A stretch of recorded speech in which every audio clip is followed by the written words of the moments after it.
Okay, good morning, and thank you for joining us on our new day for our COVID-19 news conference. Today we'll have updates from our Director of Public Health, Catherine Wells, Local Health Authority, Dr. Ron Cook, Steve Massingale, co-chair of the Lubbock Economic Recovery Task Force, and his fellow co-chair, Robert Taylor, and Lubbock Mayor, Dan Pope. So let's start with Catherine Wells.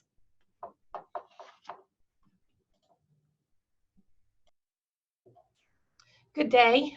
Today I will update you on the current numbers of COVID-19 cases here in Lubbock County and also review some of the activities of the health department. The department is currently reporting 630 cases of COVID-19 as of yesterday evening, May 19th. Of these, 401 are fully recovered and we have 179 active cases. Over the last week, the department has reported an average of 4 or 5 cases a day, and the number of active cases has dipped below 200. These are all great signs for our community. The department is also encouraged that it has now been 3 weeks since Texas started reopening, and we have not seen a jump locally. The department continues to be cautiously optimistic, but will continue to be staffed 7 days a week, including the upcoming Memorial Day holiday, to monitor cases and conduct those critical contact investigations. We must continue to stay the course. This is a community effort. We need to limit gatherings, be smart when you are out and about, continue to practice social distancing, and wear a face covering. Wearing a face covering is not just to protect yourself, it's also to protect others in case you are one of those who's either asymptomatic or early in the stages of the virus and don't know you have it yet. Over the next week, the health department will also work to increase testing in our nursing homes. Last week, Governor Abbott issued an order that all nursing home residents and employees across the state of Texas must be tested for COVID-19. The health department and Lubbock Fire and Rescue have reached out to these facilities to offer our assistance in meeting the requirement. Over the next 10 days, the health department and trained personnel from Lubbock Fire and Rescue will be working in the majority of our nursing homes to conduct this testing. We don't have a reason to believe that we will find new cases through this effort, but if we do, we will work diligently to make sure that we contain any new pockets with these most vulnerable group of individuals. That concludes my update for today. I hope everybody has a great rest of the week, and I'll turn things over to Dr. Cook. Thank you, Catherine. I appreciate that. Let me commend Lubbock again for doing a good job in keeping our numbers down. You must, though, continue to do your social distancing, wearing your facial covering, staying home if you're sick, getting tested if you think that you're sick. We have plenty of access for you to get tested. And let me just reiterate about the facial covering. I know a lot of people don't like to wear those, but just to say it again, it's to protect other people. If you're asymptomatic, if you're shedding virus and you don't even know it before you get sick with the symptoms, that you could spread it to somebody else. This is the very reason why surgeons, and when we do procedures on you in a sterile environment, that's why we wear a mask. So I don't give the patient whatever I may have. And that's why we do that. So let me just encourage you to continue to wear your facial coverings when you're out and about and around other people. That's not your family.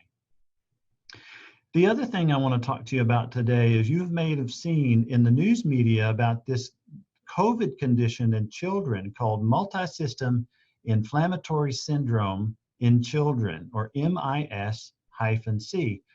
So initially we thought children do pretty well with this disease, and for the most part they do. And this syndrome is actually very, very rare. But as we look back, and we can look back to China, and we can look to Europe, and now we can look to New York City, we can see all these cases, and now we start to see clusters of different presentations of disease as they come up. And so what we're seeing is some children are actually very much affected by the COVID virus.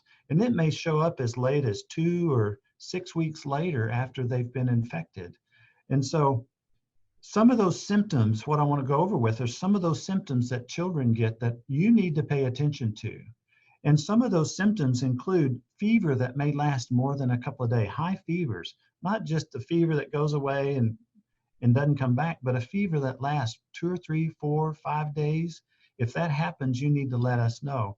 They may develop a rash. We've talked a little bit about COVID toe, or if you've seen pictures of COVID toe, but this is a whole body rash. It's on the chest and on the back and on the arms and on the legs, kind of a bright red rash.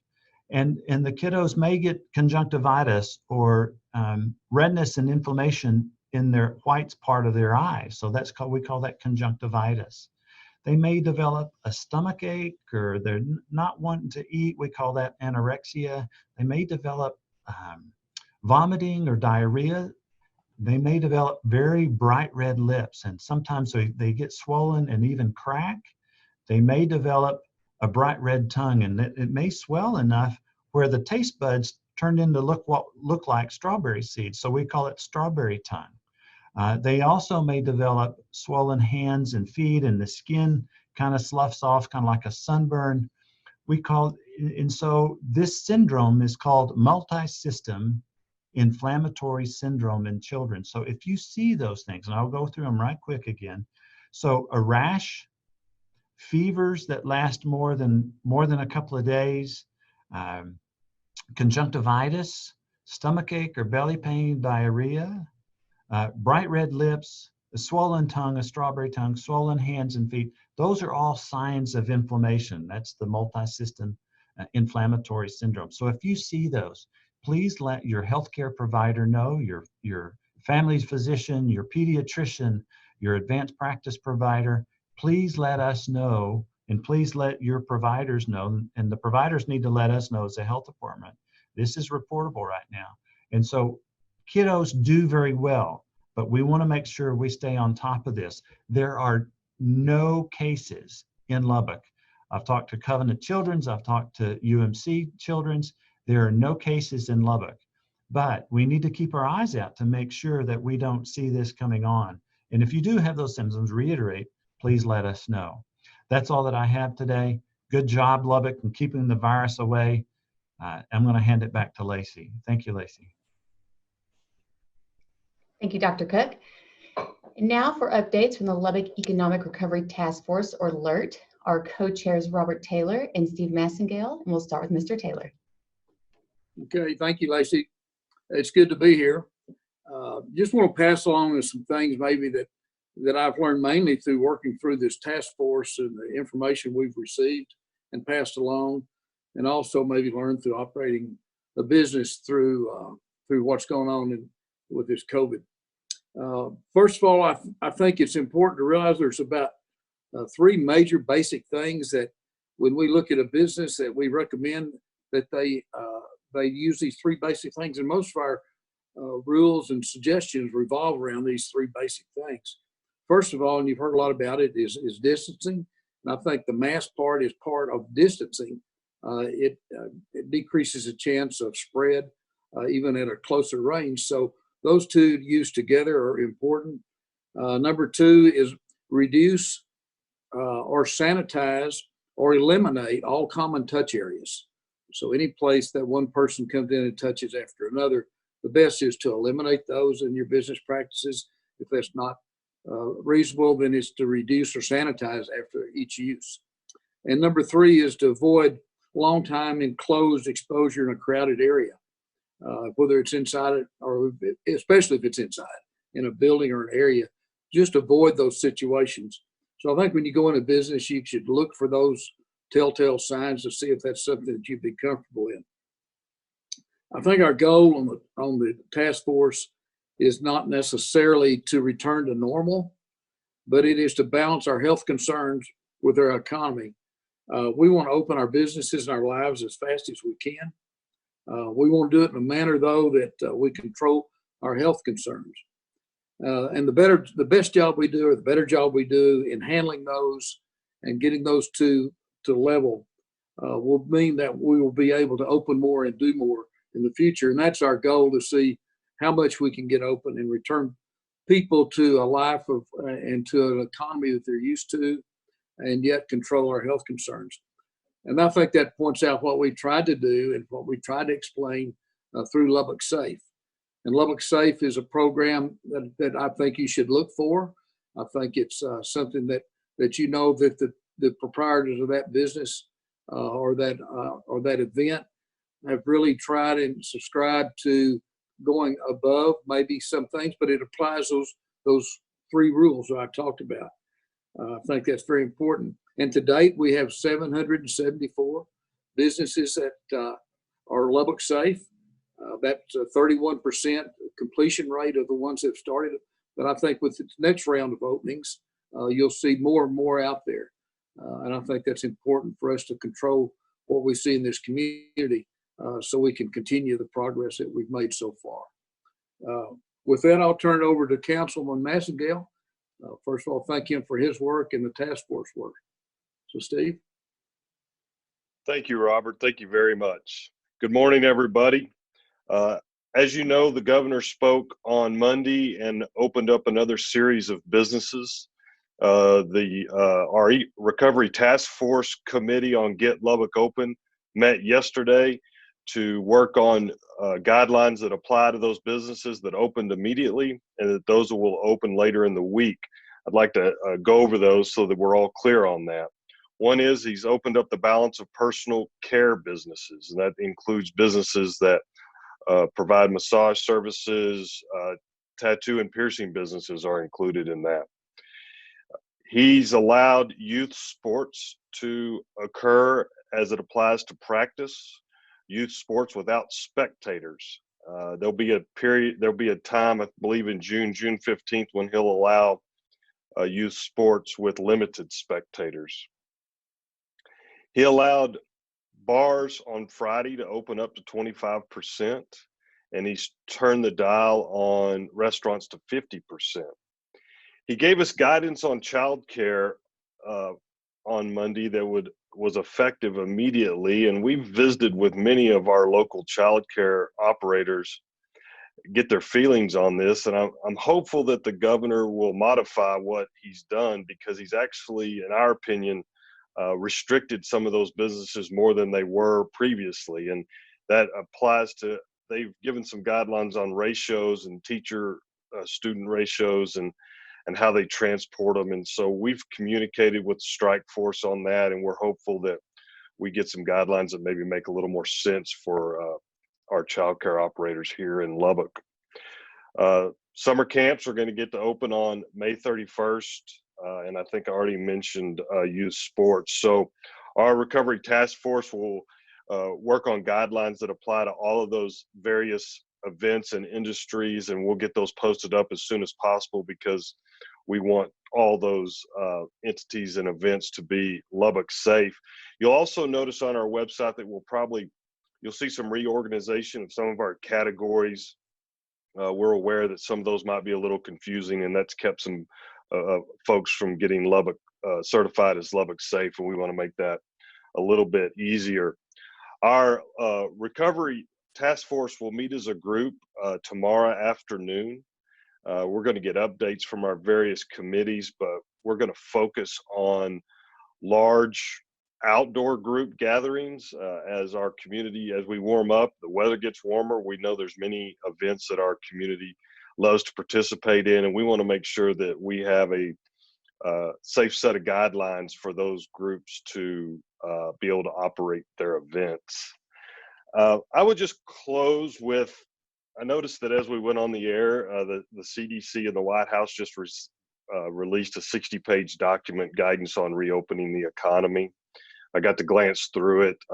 Much of that is what we've already done in Lubbock, and much of that we've done is what's got us to the place where we are today, and that is where our numbers are with COVID-19, and I think the mayor's going to go over those, but we continue to rely on that science to make our decision on what's safe and responsible. And I know we overuse the term stay the course, but it's so important. I mean, this week we're not back to normal, and I've observed some folks that think we're back to normal, and we're not. We must continue doing what we're doing to ensure that we can operate in a safe manner moving forward. I'm so thankful for those businesses that have participated in Lubbock Safe, and they've set the example. It's so important that we have leaders in our community that set the example and understand that we must continue to sanitize, we must continue to cover our face,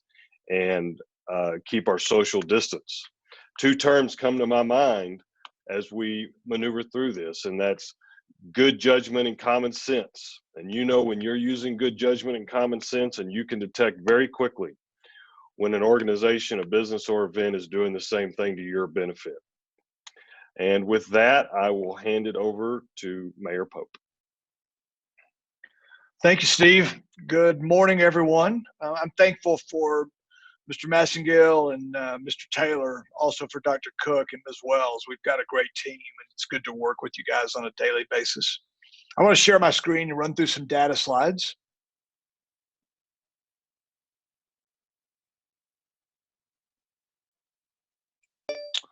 Okay, these slides, as always, are available on the City of Lubbock website, mylubbock.us. Click on the coronavirus tab. It'll take you straight to our page where these are updated every afternoon.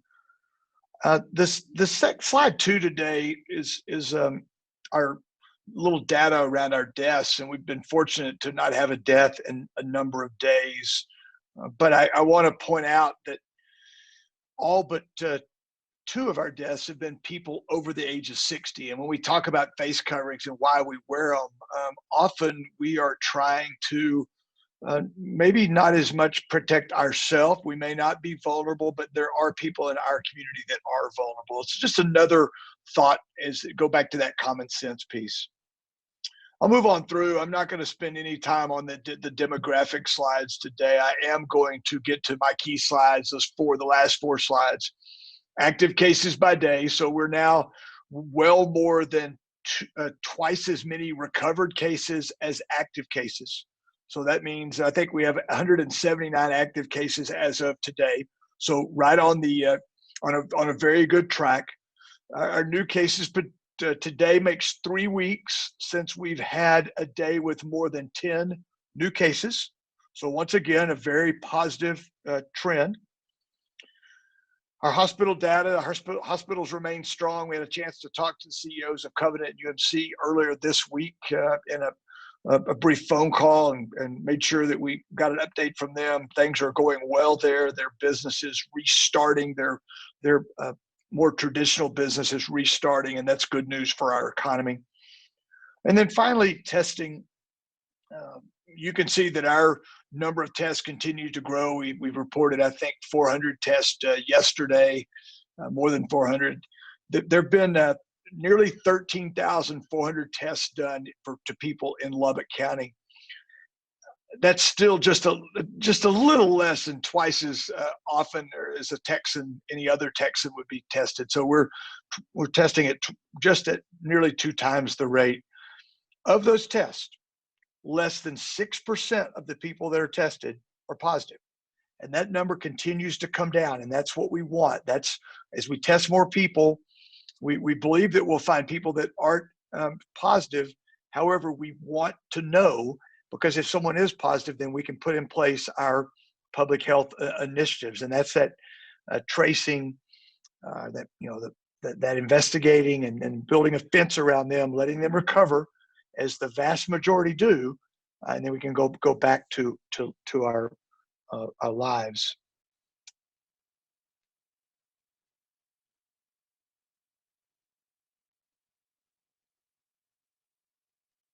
Okay, I believe I'm back now.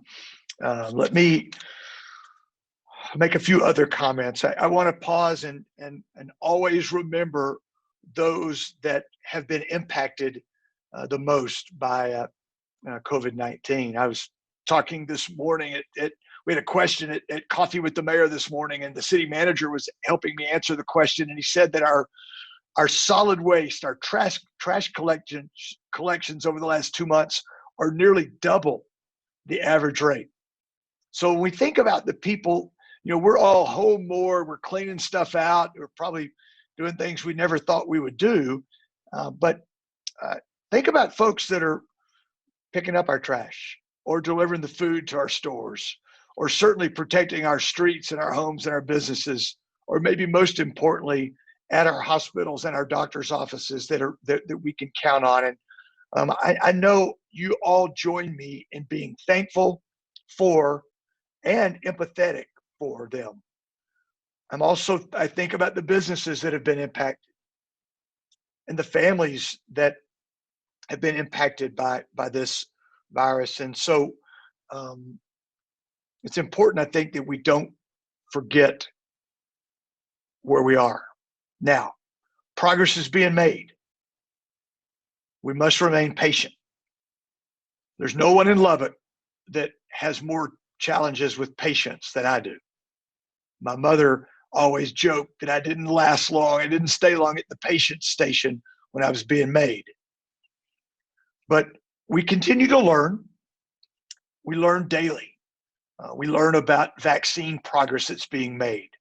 We're watching closely what's going on in the Southern Hemisphere, where it is winter now, becoming winter, and we're watching what's going on with this virus in that part of the world. We're going to continue to test and to trace and to tweak our strategies. But it is important that we go back to work. Main Street must survive. Our small businesses must survive. And we can safely reopen. Consumer confidence is growing. And I believe a big part of that is our businesses saying, yes, we're going to be safe, but we're going to be in business. We're going to protect our employees and our clients, our customers.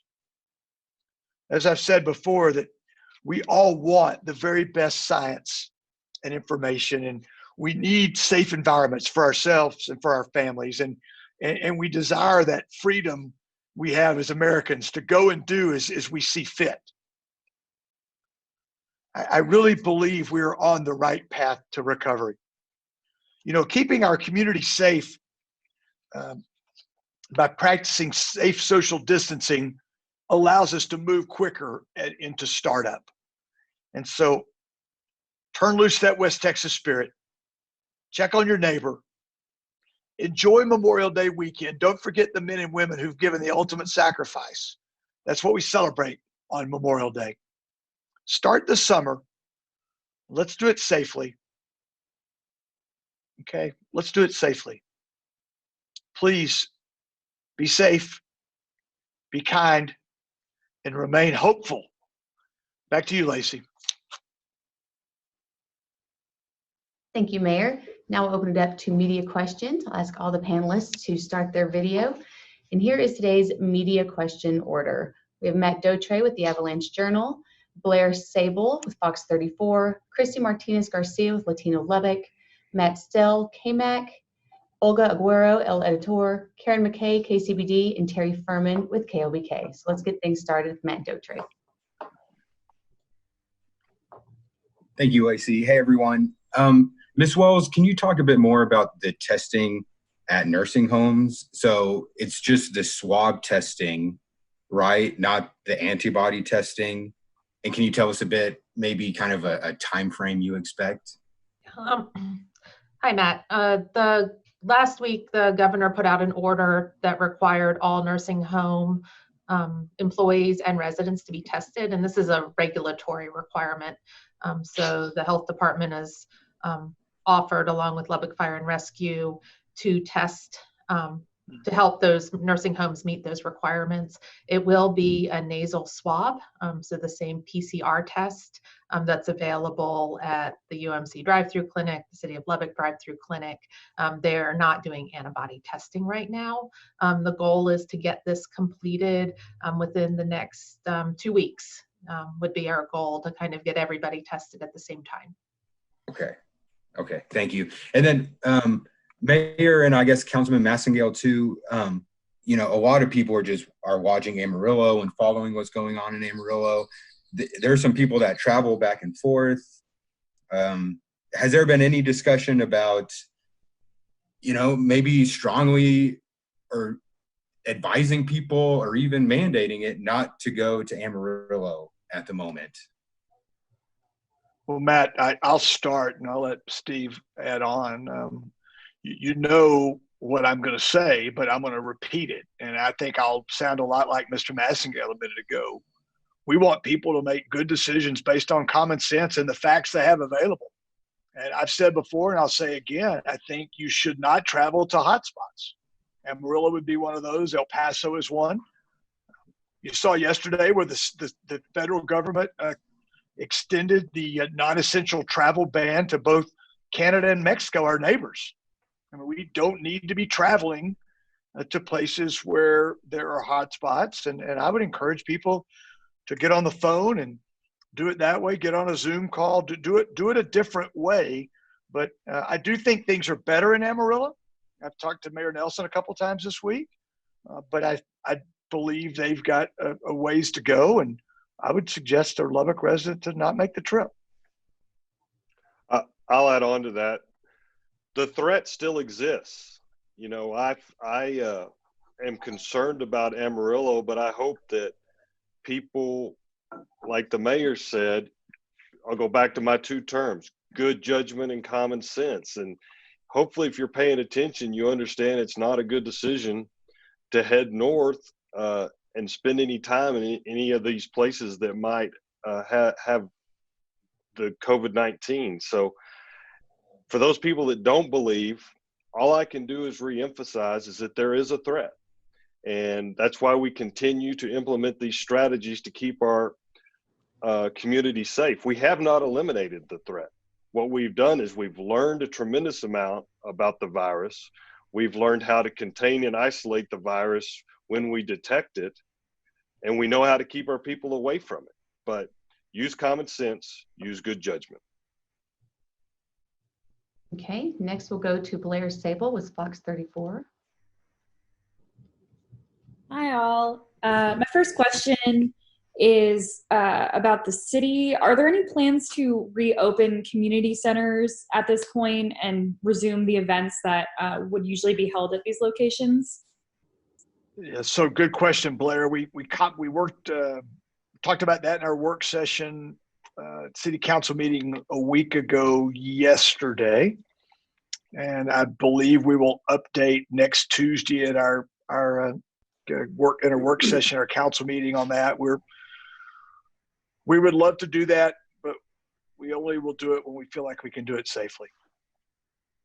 And we've got, in addition to community centers, let's go ahead and put pools in that same, and summer camps we do for kids. We've got some things that our community really counts on. So I don't want you to think I'm dismissive about it, but we want to do it in a safe way. And the governor gave us a green light on some of those things just Monday.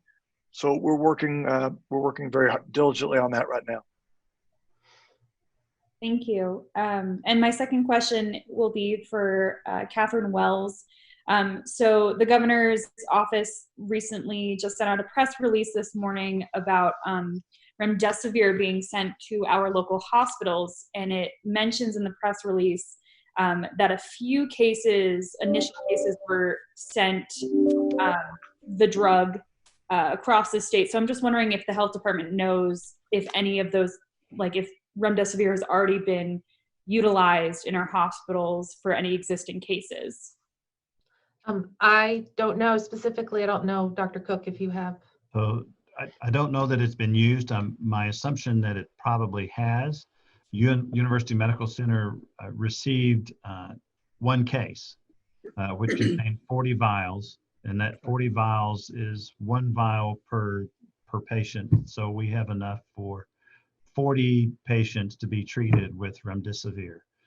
Amarillo received 2 cases, primarily because of the number of positive COVID and hospitalized patients they have. So, but here locally, we received one case of remdesivir.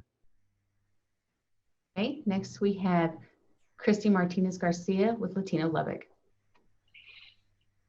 Good morning, everybody. Good Dr. morning. We had someone call us that had the swab molecular COVID testing, that is, And while they were waiting, their results a couple of days later got extremely sick, and they went to the emergency room, that is, where they had the rapid test. And 15 minutes later, they got a negative. However, while they were waiting to see the doctor, they got a call from their regular doctor's office informing them they had positive. That being said, should those that did the rapid COVID tests retest since they're not reliable? Christy, you know, this is the problem with some of these tests hitting the market so fast and getting them approved. And there are false positives and there are false negatives. And so I would take it, you know, once you have a positive test, then you're going to have to assume that you're positive, whether it's a true positive or a false positive. None of these tests are perfect, either the short acting one or the rapid return one, or the one that you have to wait a couple of days that's sent to Austin and you get it back. They both, again, have false positives and false negatives. But once you test positive, whether or not it's a real positive or not, you must assume that it's positive and be treated as if you were positive. So self-isolate, get away from people, stay away from people so that you don't infect other people. So none of the tests that we have, including the antibody test, are absolute good tests. They're not perfect. And so we must continue to put it with the constellation of symptoms that they present with. And if you feel like you've been hit by the bus and you've got all the symptoms, and even if your test is negative, you need to stay at home. If it's positive, you need to stay at home. If you've got all the symptoms, you stay at home 10 to 14 days till you feel better. Thank you. Catherine, we have had some folks that are calling that at their work site, they've had individuals that work there but live in another town. Have we had any issues with numbers being reported because they live in another city? Also, have we had any issues with results at the Patterson testing site? The individuals, everybody that we're reporting in the official City of Lubbock number is a resident of the City of Lubbock or Lubbock County. There are individuals that get reported to the health department, and if they live outside of that county, we report it to the individual or to that local authority. Have we had issues with the Patterson testing site? No, we've had, it's the same test that goes over to, that we use at UMC. I know of one mistake that happened with a laboratory swab. Other than that, everything has been great at that testing site. Thank you, Christy. Now we have Sarah Self-Walbrook with Texas Tech University Public Media. Hi, everyone. Looking at some of our numbers that the mayor showed this morning as well, Lubbock's Hispanic population has been particularly affected, accounting for about 45% of cases and 36% of deaths. Catherine and maybe Dr. Cook as well, based on contact tracing and the investigations y'all have done into cases, are there any common trends or specific reasons this population has been so affected? Well, I can answer that. I think, remember most of those cases that were related to deaths and were associated with a nursing home here. And I don't know the demographics of the employees of that nursing home, but most of those that you see there are they're frontline people in the workforce, and so that's the way it's worked out. I don't have a good reason of why it's 49 or 45% Hispanic, as you mentioned. So.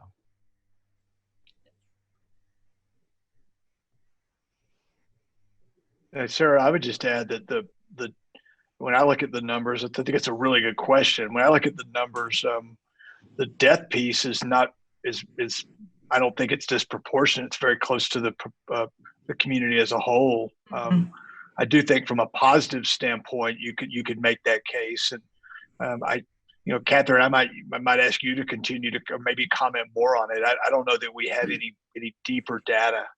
And I think the trends with high numbers of Hispanic positives is something that we've seen across the United States and in Texas.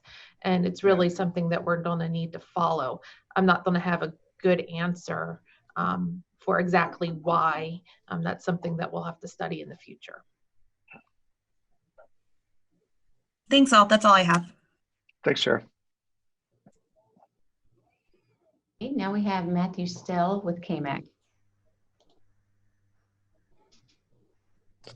Thanks, Lacey. I've got two quick questions. My first question is for Catherine Wells. Catherine, I see we've had over 400 recoveries. We've doubled the amount, double amount of active cases, which is good news. But we have a lot of people who are wondering, how are the recoveries determined? Are they retested again? Just kind of explain that process. How do we know we've had or somebody has recovered? Retesting is not the CDC recommendation for recovery. We are using the CDC's guidance with symptom checks. So health department staff follow up with all of our cases. We call them every other day, every day, depending on the severity of their disease. When they have been, when it's been at least 10 days since their diagnosis, plus they've been 72 hours without any fever, and then a significant reduction in those in their symptoms, we will say that they are recovered. We are seeing people wanting to go out and do a second test, and we've seen employers wanting a second test. That is not the recommendation from CDC at this time. The only people where they recommend a second test is elderly individual or someone returning to a nursing home, or someone in a nursing home to remove that isolation to require that second test. Gotcha. Okay. My second question is for Mayor Pope. Mayor, just kind of give us the status of, swimming pools here in the city. I don't think we've heard anything in the past couple of days. Matt, are you talking specifically city pools? City pools, yes, sir. Yes, we've not made a final decision on city pools. We talked about it last Tuesday at our council meeting. Staff continues to work on it. I think you'll hear something from us pretty quickly on what our plans are. All right, thank you. Okay, next we have Olga Aguero with El Editor.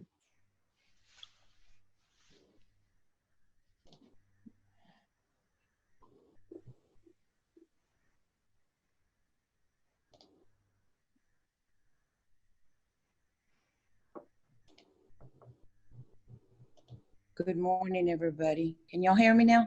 Yes. Yes. Gotcha. Okay. I've asked this before, but I don't know. I wasn't given an answer back then, but I'll ask it again. As for what procedures will be in place once we're totally 100% open, or even before, as for those that are coming in from out of state to Texas, will they be asked to quarantine or follow procedures at that time? Well, that's a good question, Olga. That's I think right now a hypothetical. I think we'll even when we reopen 100%, there very well may be some travel restrictions. I was at the airport last week. I was not traveling, but I was looking at the renovation work at the airport. And while there, I had a chance to talk to the highway patrolman who was stationed there and is the one that goes through the quarantine protocol with the people that are flying in from New York and California and Detroit and Atlanta and New Orleans. Ron, I think I got the list. I'm not sure if I got it exactly right, but we see a manifest on every flight coming in, and the people that are coming in from those areas are go through, sign some paperwork, and are asked to quarantine for 14 days. Okay. Before I ask my second question, I just would like to say we appreciate everything that y'all have done. Lacey organizing all these Zoom conferences and all the information that's being provided by all of y'all. We appreciate it very much. My last question is either for Dr. Cook or the mayor. Is it safe, or should people be told not to take that deadly medication that our president is going around saying or recommending? I'll let Dr. Cook handle that one. You broke up a little bit at the beginning, Olga. You're asking what my recommendation is about how hydroxychloroquine? I would say, Dr. Cook, is it safe, or should people be told not to take that deadly medication that our president is going around recommending and saying to take it? Olga, I think your key word there is it's certainly potentially deadly. We don't prescribe medicines willy-nilly, and we have to weigh the risks and the benefits of the drugs that we prescribe. And so we certainly, that drug is well known for cardiac related issues, conduction issues, and it can cause certainly some cardiac issues. And it's people who are more mature, older, have significantly increased rates of heart disease. And so it's not a good idea to take a medicine that's not prescribed by a physician. And so the studies out there now show that it didn't really help much. If he convinced his provider to write it for him, then it's a discussion between patient and physician, and it's his prerogative, their prerogative. So our studies show that it doesn't help much. We use it for other things, but not for that now. Thank you, Olga. Our last media question is Terry Furman with KLBK. Shoot, sorry, I thought that someone was before me. I want to ask about Joyland. Several people, Joyland has questioned whether or not they can open. And I know the governor hasn't really addressed this point yet, but would you be supportive of Joyland reopening in the future? Okay, I'll start, Terry, and I may let Steve or Robert add to it. So first and foremost, the governor has addressed it. He talked to me, he had a specific question about it on Monday at his conference.